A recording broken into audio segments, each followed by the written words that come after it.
Chapter 7, review number 24. The base of a solid is the region closed between the graphs of y equals sine x, y equals negative sine x, from x equals 0 to pi. Alright, so y equals sine x, y equals negative sine x. It's kind of a football, so this is y equals sine x. This is y equals negative sine x. And then it says each cross-section perpendicular to the x-axis is a semicircle with diameter connecting the two graphs. Alright, so we have that going on. And the diameter goes right in the xy plane. And the diameter is perpendicular to the x-axis. Alright, so this is a cross-section problem. Cross-sections is integral of a of x dx from here to here. Alright, so we need to just figure out what a of x is, each individual cross-section of this semicircle, and then if we just integrate it from 0 to pi, we have our integral, or our volume. Alright, so we know that it's a semicircle.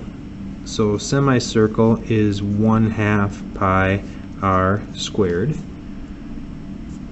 Our r is just this distance right there, which is just sine x. So it's pi over 2 sine x squared is what our a of x is going to be.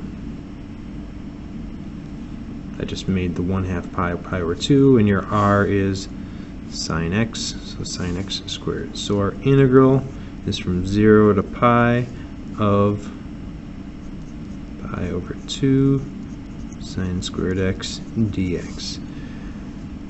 Alright, I'm going to stop there, but if you wanted to evaluate this by hand, you'd have to do squared. You could pull the pi over 2 out.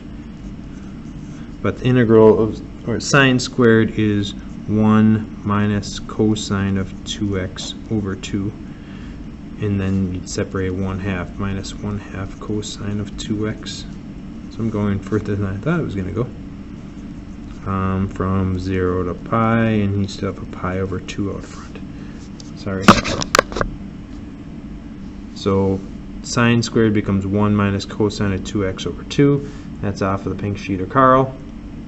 And then separate the two fractions, and I still have my pi over 2 out front. And then you'd find the antiderivative and go from there and find the volume.